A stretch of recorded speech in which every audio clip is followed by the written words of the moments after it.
All right, all right. Hey, everybody, and welcome back to Misfit Corner Comics Presents. This is the artist Andrew speaking, and I'm live streaming. I'm just gonna chill and draw for a little bit, and maybe actually work on this drawing that I started a couple days ago, and maybe even finish it up. I didn't get a chance to do any drawing yesterday because we were having a good time talking about stuff, and that's how it goes sometimes. But give me just a quick second. I actually need to look up some reference because I was thinking about this character. I like his look. I like his look a lot. And I think I know who he is.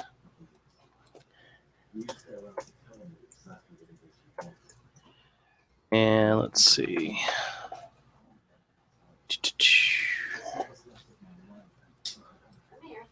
Just a second.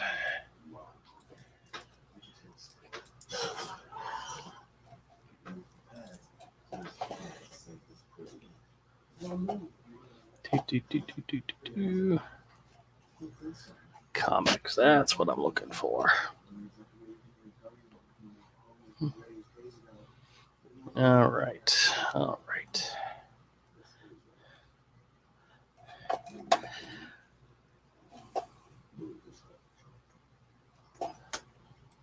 Actually, that's a totally different character than I'm thinking. It's a Hoover says, haven't been here in ages. How's it been? I'm Trish433, if you remember me. Oh, hey, welcome back to the show then. Things are going pretty good. Just drawing. I have a store, a comic book store that's currently shut down because of the coronavirus. But, that's kind of where I'm focusing with on the channel nowadays is drawing and stuff related to the store. But in the meantime, I'm going to work on this image a little bit more. So I started screwing around with this guy. I forgot what day. It was Monday maybe. And I was just drawing a character. And then I realized this evening who this character could be. And needless to say, I'm still working on a name, but I know who his character is. I mean, what his story is in the world of Hero. Actually, he's more involved in the world of Crom, but yeah. So we're just going to work on his design a little bit.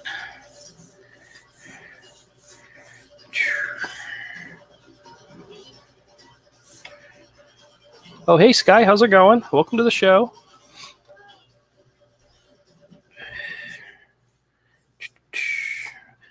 Like the title says, we're just going to chill and draw.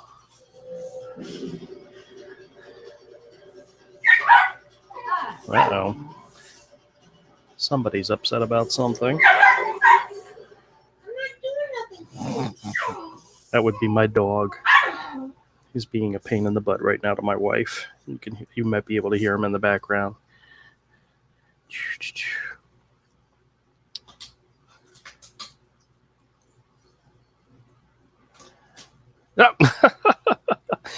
I says, if I remember, I was going to buy your book. I fell asleep, woke up the next day, and completely forgot about your channel. Oof. Yeah, well, that happens. Now we're still here. We're still working on building, which is something that happens. My goal is to make a video every day, and sometimes I make 2 videos a day. We're still live streaming. Well, technically, I have been live streaming 3 times a week, but now we've kind of expanded it a little bit. I've been trying to do a live stream a day, and this is one of the off days live stream. Sometimes it works out, sometimes it doesn't. Like I completely forgot Tuesday. Completely forgot Tuesday about live streaming and just kind of zonked on it. All right. Well, that's cool. Well, you're more than welcome to come back by anytime. I usually have a motley crew of people that join, but since this is an off night, they may or may not be able to come in. So we'll see how that goes. Okay, so the idea for this guy is he's kind of a quote unquote priest of a cult that pretty much prays for the apocalypse, the death of the world, the doom of everything. And at this point, his name is Father Doom.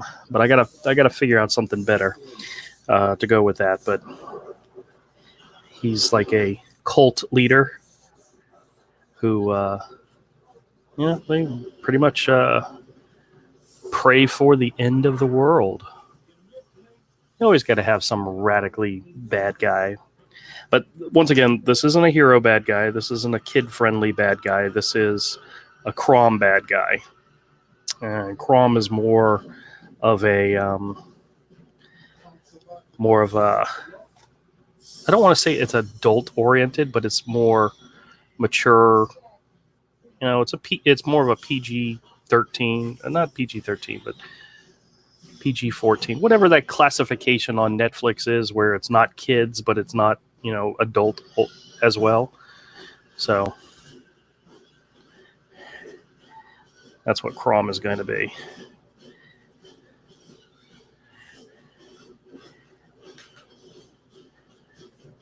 Actually, his fingers are going in. I don't know why I drew the claws going out. Oh, well. Claws should go like this. I imagine him with very long, spiky claws.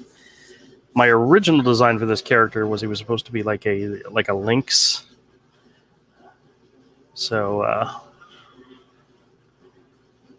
but that may change. I haven't decided exactly where I'm going to go with this guy just yet.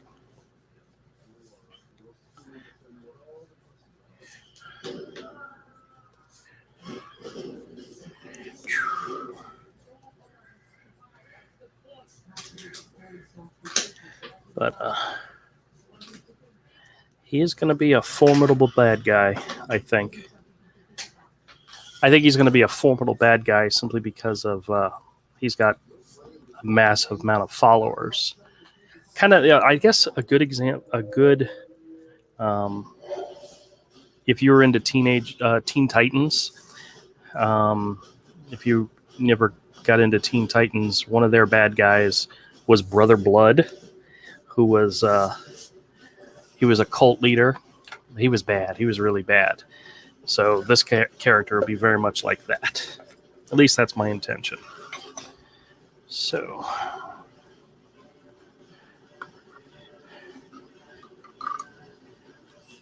actually, part of the one of the story ideas that I have for Crom and Princess is that they're trying to stop the destruction of the world.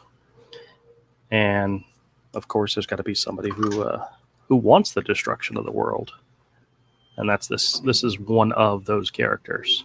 There's actually a lot of them in the world of Crom. So,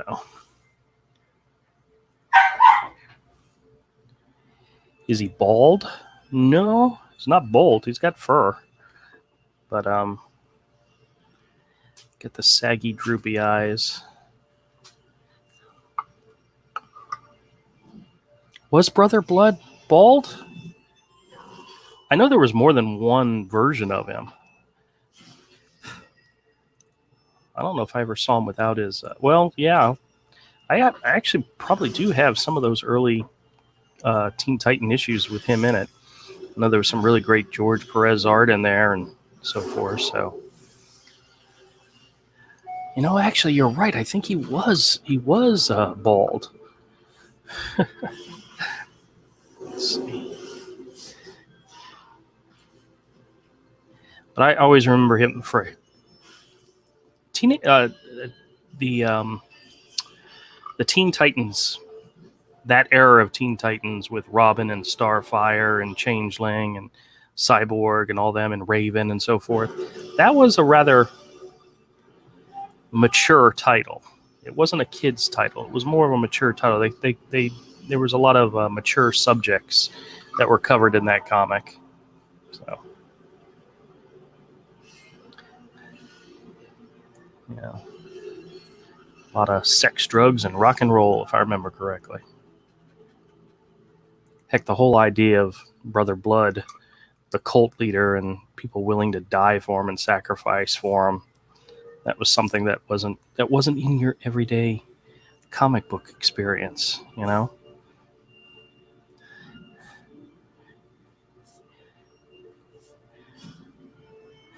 I'm not sure if they ever did Brother Blood in the kid version of the comic. Of the TV show and all. I don't think they ever did, but I wouldn't be surprised if they did.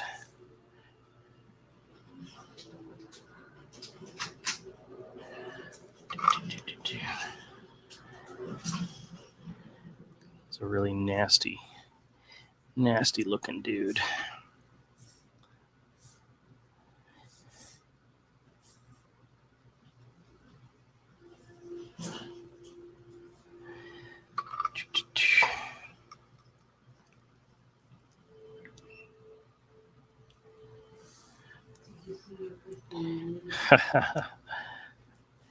There might have been. I think there were a couple of different versions of Brother Blood, though, because I know there wasn't like a single one. But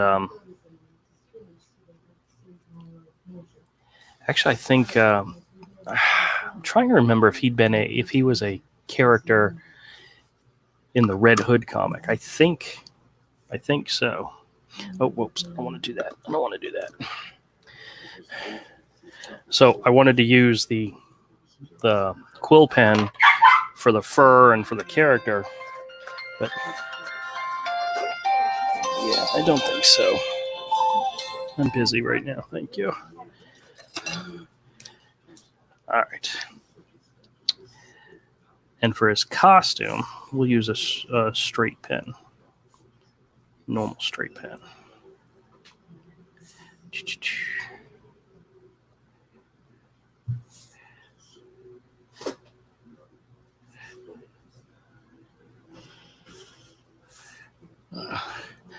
That was my phone that was ringing. It's a friend of mine, an old friend of mine calling me up. Probably doesn't even realize I'm live streaming. But that's okay. He can leave a message. I can call him back at another time.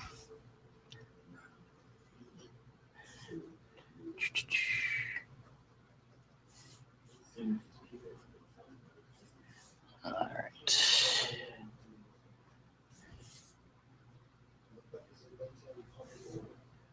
It's weird that he'd be calling me now, but God, I haven't spoken to him in a while. But that's okay.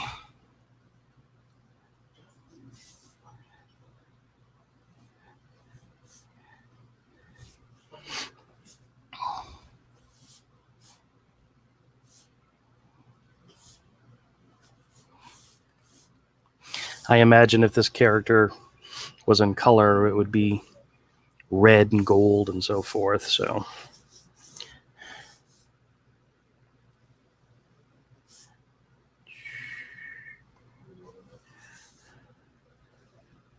that's what I imagine his color would be. It's one of the reasons why I don't color, because I'm bad at it. That's why I trust people like Avery to color, because he does a much better job. Speaking of which, for anybody out there, oh, hey Todd, what's up, man? You want an invite? Give me a second, and I'll send you an invite. In case you want to join.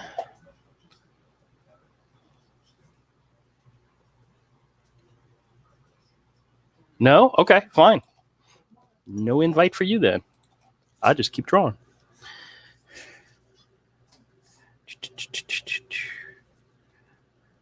Yeah, I didn't get a chance to draw during my last live stream yesterday because we were talking about all sorts of stuff and just having a good time, and just never got a chance to draw.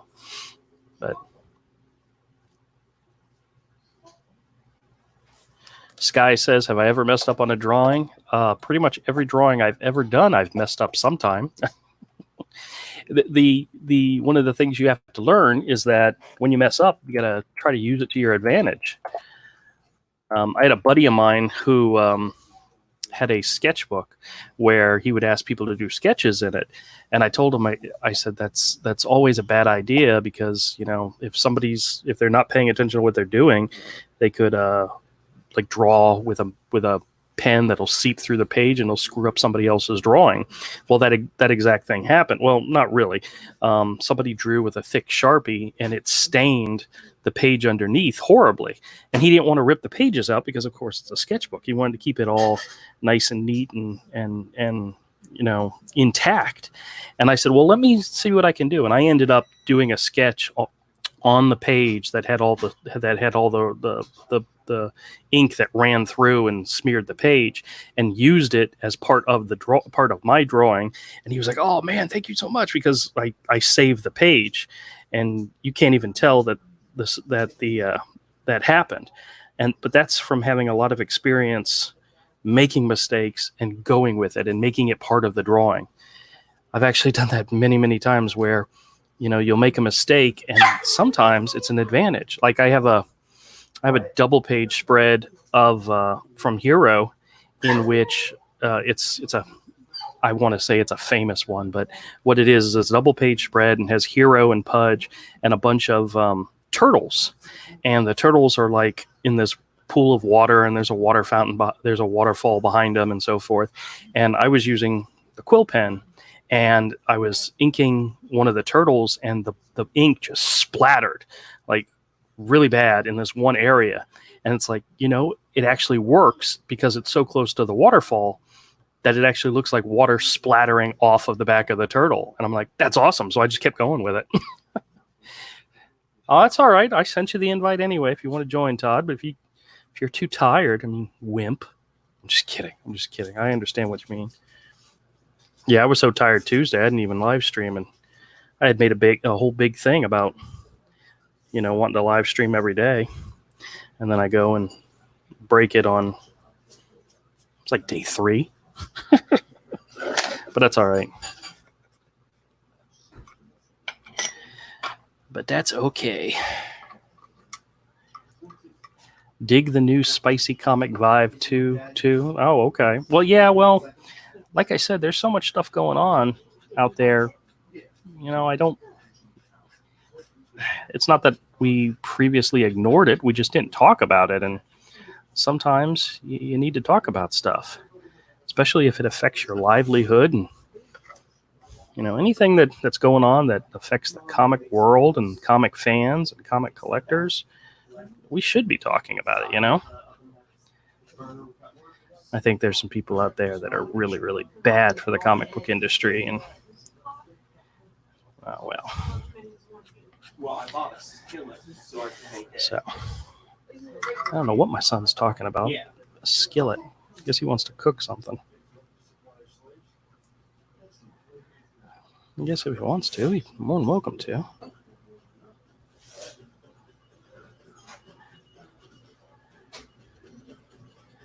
Actually, my wife made dinner tonight. It was really good. She made like a beef stroganoff. But she knows how much I hate sour cream, so she didn't use sour cream in it. She actually used cream cheese, which was all right. I still ate it.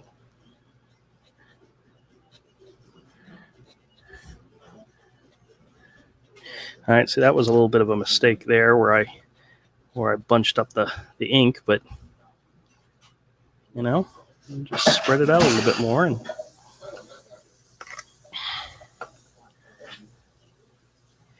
yeah, the doing stuff with ink, like India ink, and then using a quill pen like this, it's very unforgiving. It's really easy to make a mistake, and it's very difficult to hide it. But you know what? Sometimes you use it. Like that part right there, that's way too much black ink in that thing, in his elbow. But you know what? We're going to use it.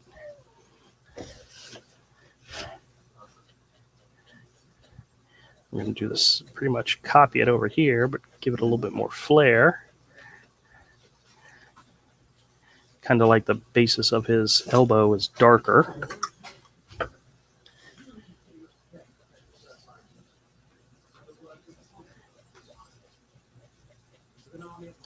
Actually, what's so funny is when I was drawing this character, I made his arms really, really thick, and the idea was that that's actually fur more than anything else. That maybe his arms are actually really skinny, but he has big, huge puffs of fur underneath his arms, making it look like he's bigger than he actually is. I could easily believe that with a bad guy character. All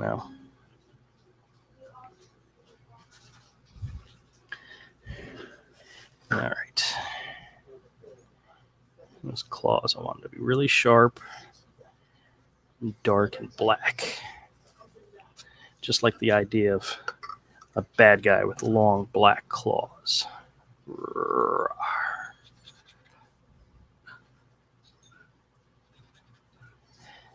One of the things I think might be interesting about this character is that his whole motif, his whole persona is fake, in the fact that he's really not, like a godly character and this priest character or whatever he's posing to be. Maybe even his nails are fake. Maybe that's something that we reveal in later on in the story, is that he's actually he's more of a weakling, more of a fake, embodiment of whatever it is he's pretending to be.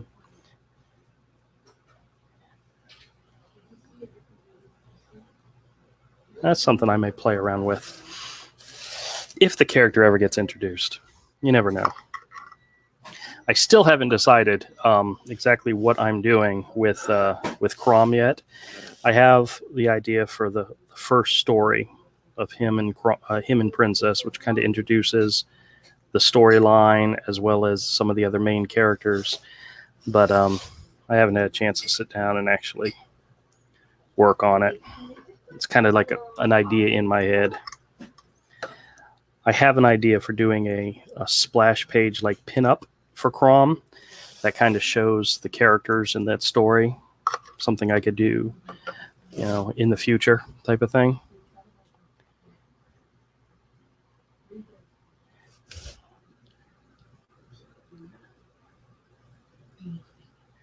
All right.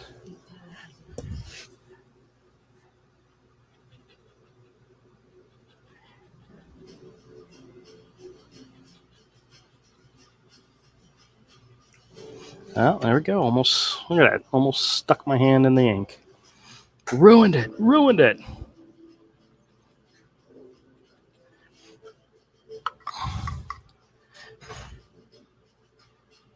Yeah, like I said, using ink like this and this type of pen, it's unrelenting. It's unforgiving. But then again, this is more or less just a character idea, character study. Doesn't have to be perfect.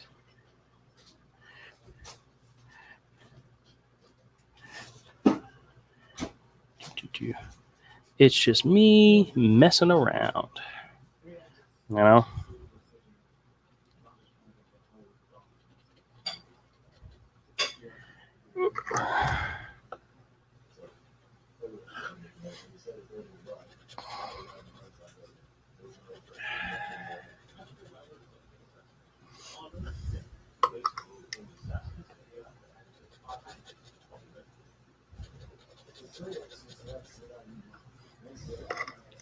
I think the name I came up with him, Father Doom, it's kind of generic, but it's the idea of what I want him to be like.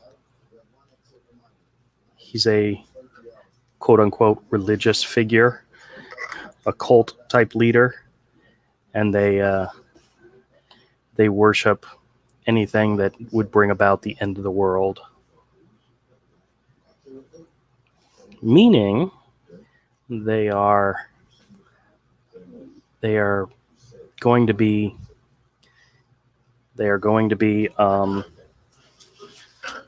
a thorn in the side for Princess and Crom, because see, I can't give away too much. There's a big spoiler thing that I'm thinking of doing with Princess and Crom, and if I told you what it was, it kind of spoils it.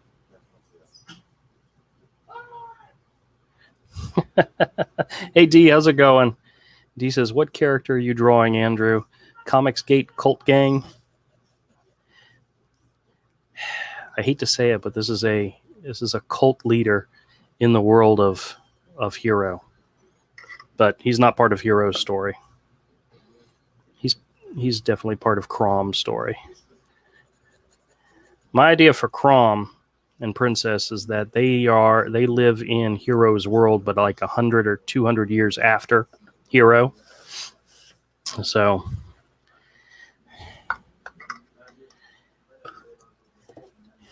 the world has kind of hasn't come to an end, but it's definitely a different world from the time that Hero is there. Dude, gotta wait till I do something. See, I imagine Hero's world is very much sword and sorcery, very much like Lord of the Rings type setting, and Crom is kind of like more like an apocalypse, Mad Max type of world. And it kind of goes along with the idea of the name of the world that they live in. And they live in different times. And Hero lives in the time where it's flourishing. The kingdom is new. That's why they call it the New Kingdom. And Crom lives in it when society is started to crumble, and it's a dead kingdom.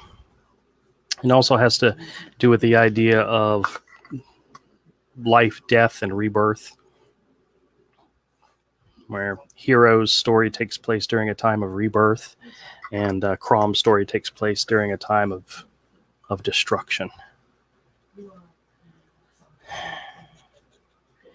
Oh, dude, that's deep. I don't mean to get that deep on you. All right. The only other thing that I would need this pen for would be his tail, which I'll do later. We're going to fill in some blacks now. Actually, do I have a new black? Yeah, this will work.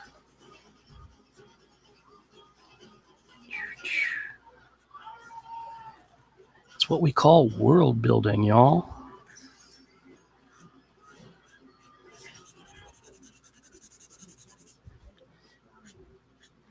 Now Mike and I have talked about it. We've sat down and talked about it in Hero. We have story ideas which would easily fill 10 books worth. So that's what our goal for Hero is 10 books worth. And we're currently working on book 3. And we already know what's going to happen in book 4, as well as most of book 5. We know which direction it's going. We don't know beyond that what's happening, but we have ideas for stories, and there is a very, very specific ending to Hero's story that I have in mind. And it's one of these things where we have point A, we know where point C is, we just got to fill in the details of how he gets there. So D says, if Corona's the future and the future is apocalyptic, it sounds like Hero failed in his mission. Well, Hero's mission has always been to find adventure. And he is going to find it. And his siblings, not siblings, his descendants are going to find it. And they're not gonna fail, but talk about a world 200-300 years later And, you know, it's like the difference between, you know, our founding fathers and the way the country is right now, you know, totally different, almost incomparable when it comes to a lot of basis in life, you know. Here Andrew goes, being philosophical. I'm not trying to be philosophical, I swear. This is what I need. See, every now and then you got to pull out the Sharpie.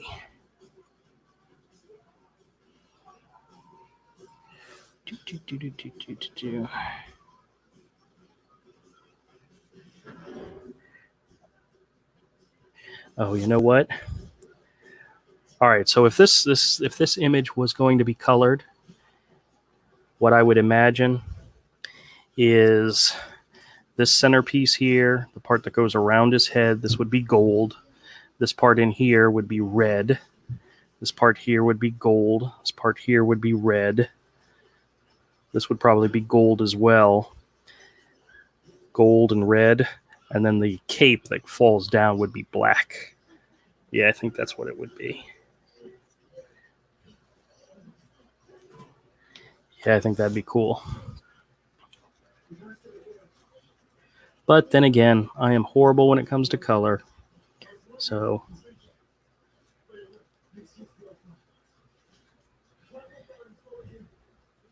we'll just play around with it and see how it looks.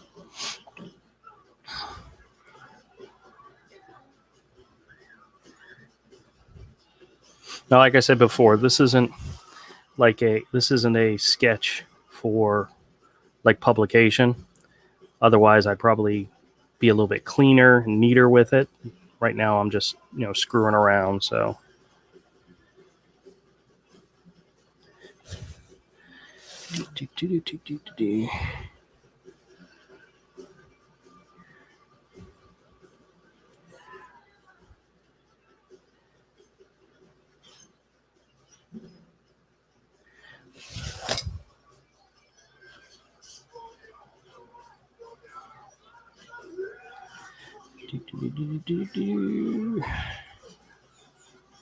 one of my all-time favorite artists would do, whenever he would do a black area and a black area together, he would always have a very thin white line separating the black from the black. I always liked that. And then there's other artists who they can just merge the blacks together and it looks great. But I always like the idea of the thin white line separating it. And it literally goes back to the way that artist did it.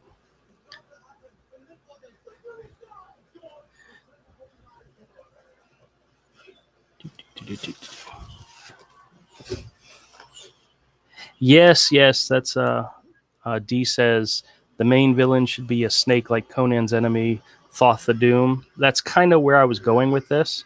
But obviously you can see he's not a snake.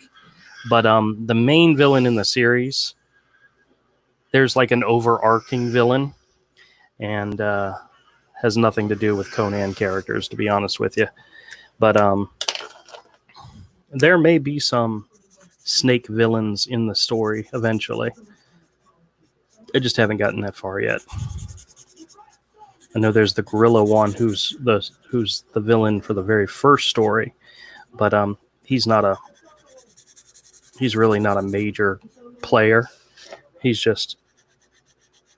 really just to set up what Princess and Crom are actually trying to do. And see, I can't tell you what that is because that would ruin one of the plots of the story that we're still developing. We haven't figured it all out yet. I just have an overarching idea, and I threw it by Mike, and he's like, "Okay, sounds good. Go with it." And there's a lot more involved in it.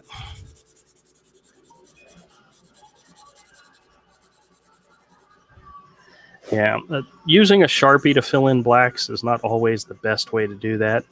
But for a sketch, for something that's just, designing a character, Sharpies are okay. But if you're doing an illustration like as a commission or something that's going to be part of the book, part of something you're going to do. You want to do Sharpie as little as possible, mainly because Sharpie over time will bleed and ruin the artwork. But this, once again, it's just a quick sketch, just me throwing out an idea for this character. Yeah, I used to do a lot of commissions with Sharpie, and I feel bad for the people that have those commissions, because using Sharpie is not always the greatest idea. It's good if you're just doing a quick thing, but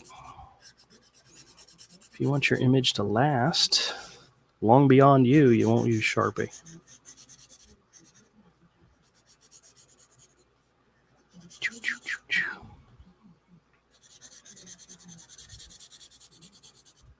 Yeah, it's kind of where this guy's particular name came, Father Doom, came from, Thola Doom, but they're not really. Actually, I should, for this, I'll just use this.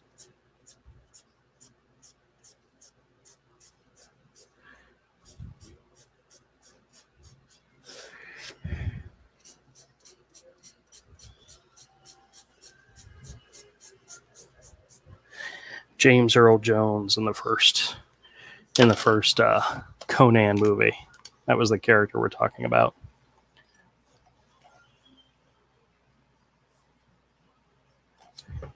All right, let me see here.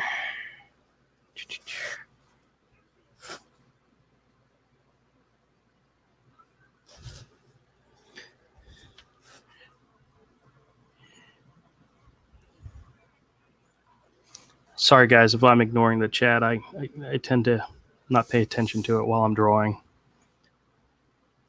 I'll look up in just a minute. Give me a second. Eduardo Artis. Hey, how's it going? He says, hello, could you help me promote my YouTube channel? Is drawing. I appear as Eduardo Artis. Oh, okay. Well, guys, if you get an opportunity, go check out Eduardo Artis. Go check out his channel. I haven't seen it yet, so I don't know what he's got going on over there. But hey, he's an artist. He's on YouTube. Go check it out. All right, see, I already screwed that up too. All right. Let me see if I can find my eraser. I know I have one around here somewhere. Here we go. Sorry about that. I'm just going to clean up a few areas here.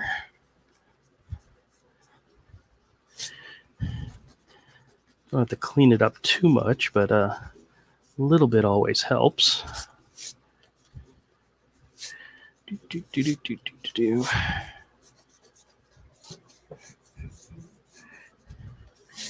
I imagine color-wise, the bright gold and red, and then emphasize like blood on his claws type of thing. Yeah, that's awesome. Yeah. All right. And then what we're going to do is we're going to throw in a little bit of grays in here, gray tone, gray wash, which I always like to do to add a little bit to an image. Let me get up my backboard. See, I wouldn't want the grays on this particular character to be on his costume, because I really think the boldness of his costume would stand out.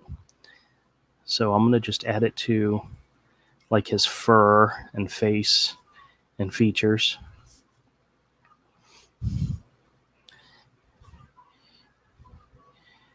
I like the idea of him very evil looking.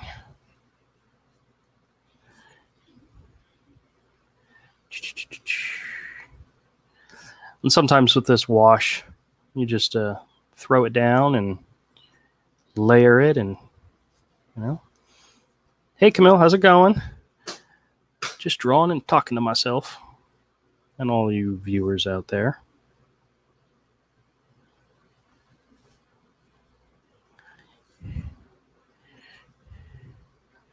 This is one of my impromptu extra live streams that I've started just to do some drawing and talking and so forth.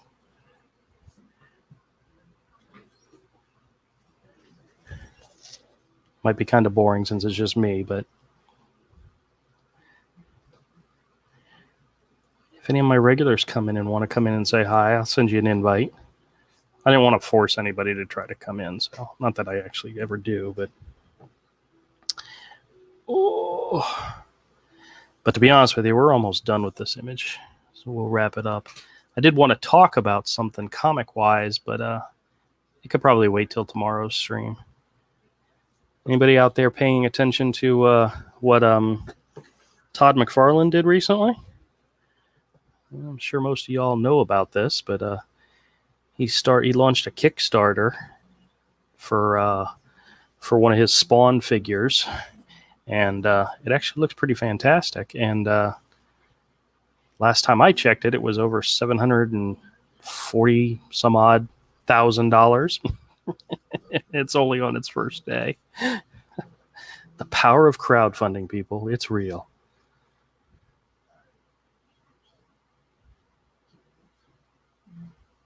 Yeah, okay, cool. That's what Todd said. He's killing it. We should talk about it tomorrow. Absolutely. Absolutely. Yeah, there's a lot of professionals in the industry, I think, that have huge followings. And if they went and did crowdfunding campaigns, they would, they could change the comic world. And you know what is a good time to do that? Is when the comics are in flux, when they're having issues, when regular distribution has shut down due to a virus. It's time for the professionals to find another way. And heaven forbid should they follow Comicsgate, which has been doing it for a couple years now. Welcome to the party, man.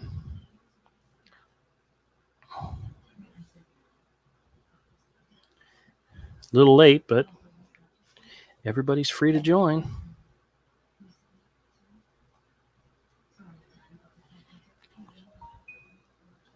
All right.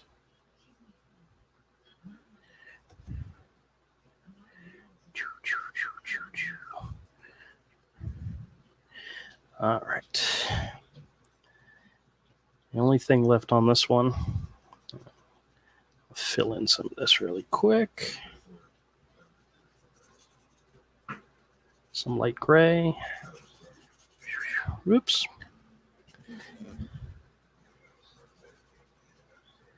Go.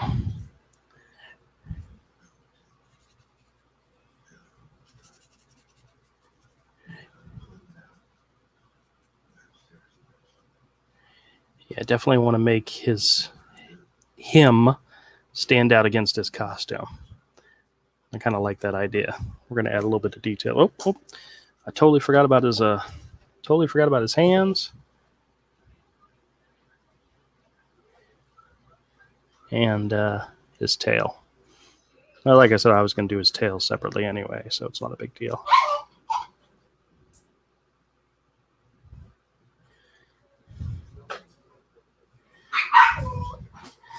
All right.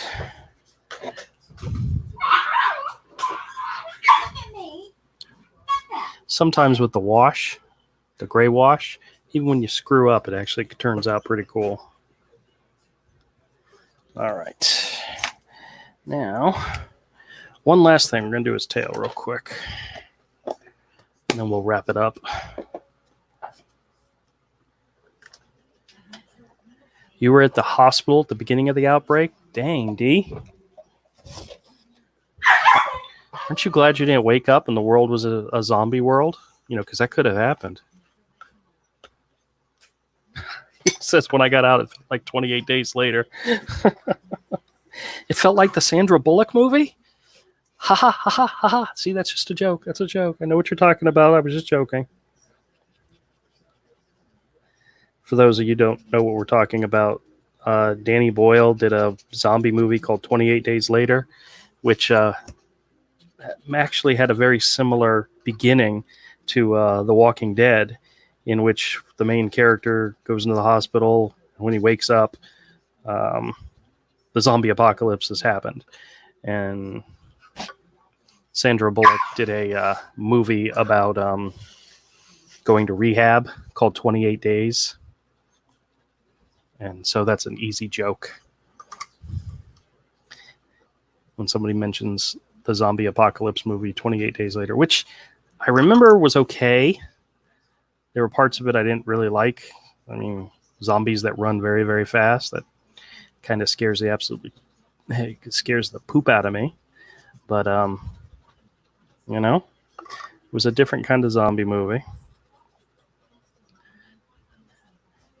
where, once again, the bad people in life are actually often the humans that still survived. If you haven't seen it, check it out.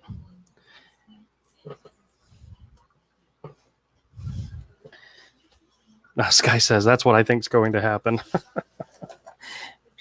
Well, we were talking. Kodiak mentioned this. Says, what if the coronavirus is just like, The Walking Dead, where everybody's got it, and it affects you once you die. I haven't heard of anybody coming back to life after they die. Has anybody heard that? But I don't know.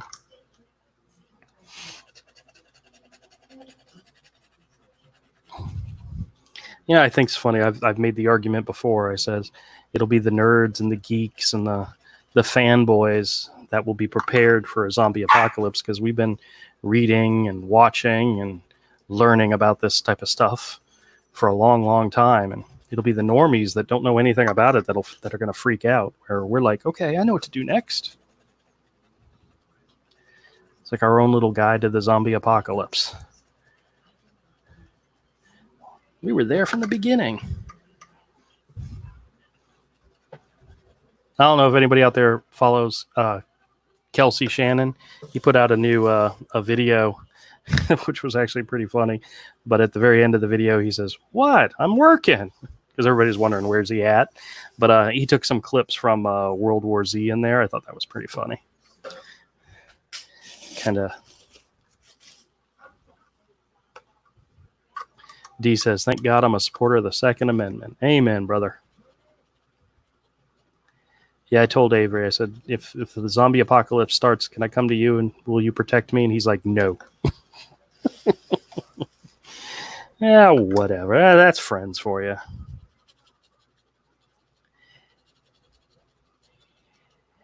Actually, we had a conversation one time, and I said, if the zombie apocalypse ever starts, I asked him, I said, will you be my Daryl to my Rick? I'll be Rick and you be Daryl. And he's like, I don't think so. It's like, Avery says, I'll be Daryl, you'll be Otis. Where, if you guys remember in the first season, Otis was the one that kind of got shot and left behind in order to distract the zombies when they were trying to get away. So that tells you how much love Avery has for me.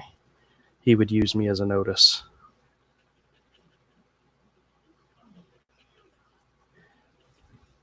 Which, I hate to say it, I could actually see it. I could actually see that as a possibility. All right.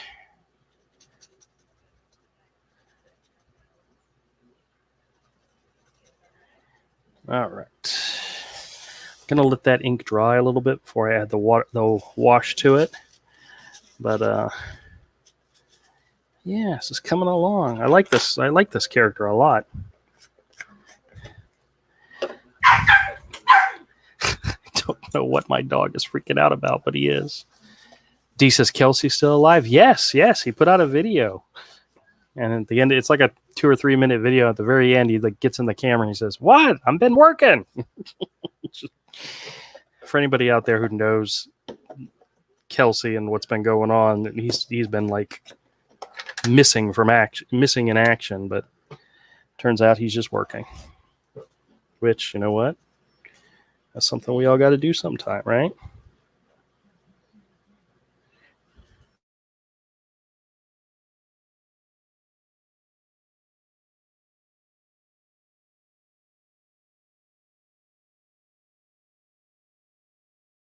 working with Richard C. Meyer on a new cover for The Expendables, which he's going to premiere soon, which I think will be awesome.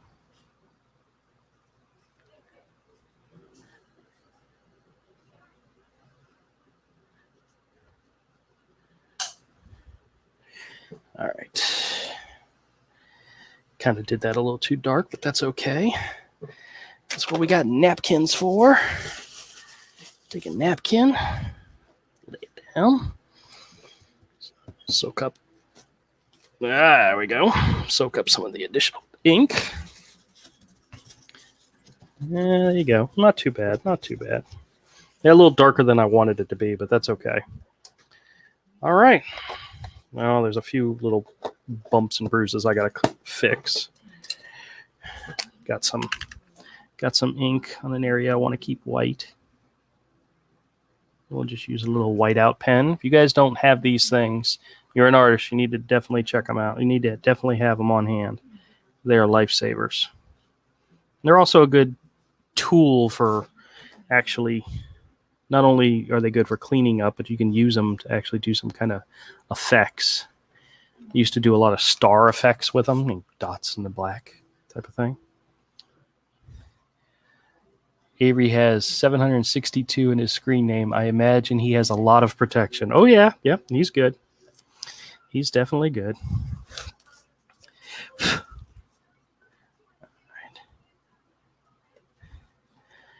All right. I don't know if I can get in this little groove here and clean this up without... Yeah, that's close enough. There we go. All right. Oh. So what do I do with that? Okay, there we go.